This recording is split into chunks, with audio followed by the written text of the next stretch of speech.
So I'm gonna welcome our two guests, Andreas and Serkan. Welcome. Let me see if you guys... Hi, everyone. Yeah. Hi, Hey, Marcella. everyone. Hey, Marcella. Thanks for the invitation. Hello. So Hey. I'm gonna do a little introduction about you guys. So Andreas, and sorry if I butcher your names, Andreas Graf Buchheim. Do I say Graf or Graf or? Your graph is fine. Graf, okay. It's a difficult name, so don't worry about it. In Dutch, Most people get it wrong. we say Graf, but okay. CFA Metafighter is a blockchain.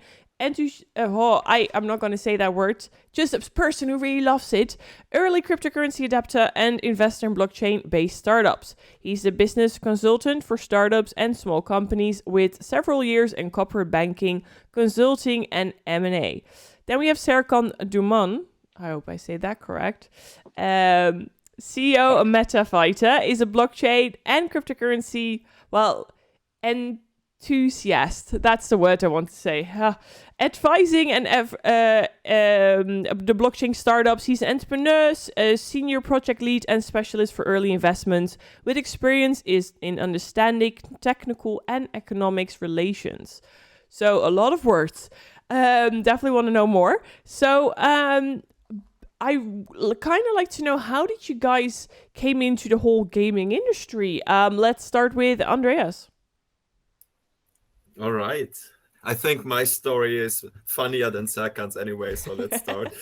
For me, it started already as a child. So with the age of 6 or 7, I had friends who had a Game Boy. So I'm myself 37. So it was still the Game Boy times. Unfortunately, my super strict parents, they did not allow us, my brother and myself, to buy stuff like it. So what we did is we secretly went to the bank and got money from our bank accounts at the age of 6 and 8. I don't know how we managed to do it, but somehow we did it. And we bought a nice Super Nintendo, have hidden it in the basement and secretly played until our parents found out. And that was basically how it all started for me. How long did it take that they found you guys playing? Well, it was not so long, about a week. We did a big mistake. We invited a friend over. Yeah. He got jealous and he snitched on us. No way! Yeah, that's not a friend. It was a friend, not anymore. Yeah. Yeah, and then I just kept going. In my high school times, I started to play Counter-Strike.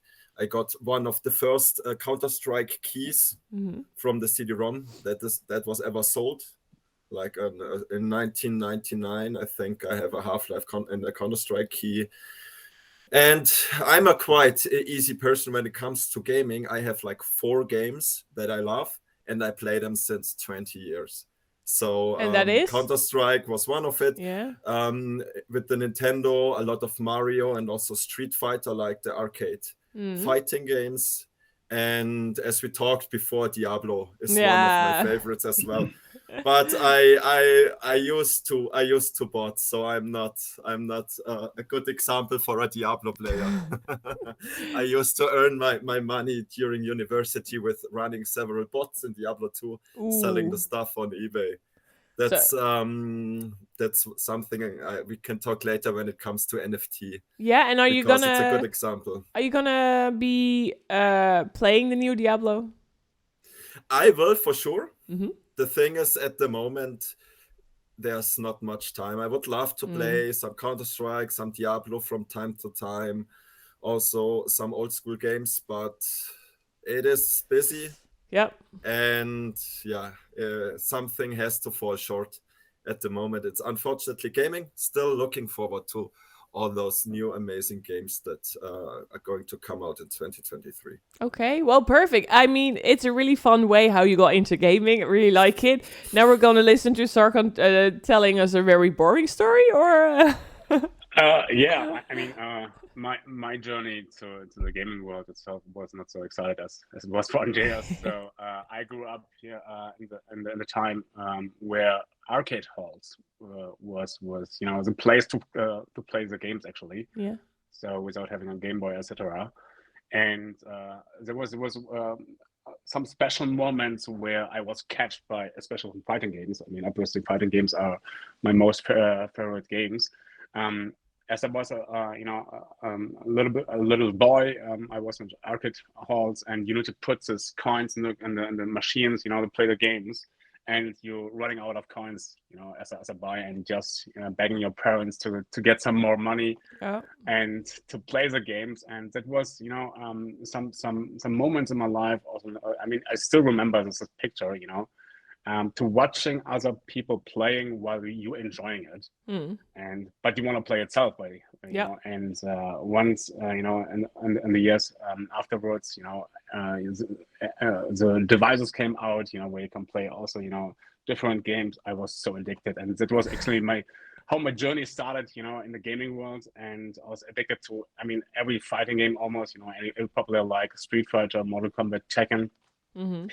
And out of this motivation came also the background was my Czech experience. So I'm usually come from Czech, also having some for a couple of years some game development experience, and out of this reason, combined with everything, the motivation, the knowledge which I have gathered over the years, we came up with MetaFighter.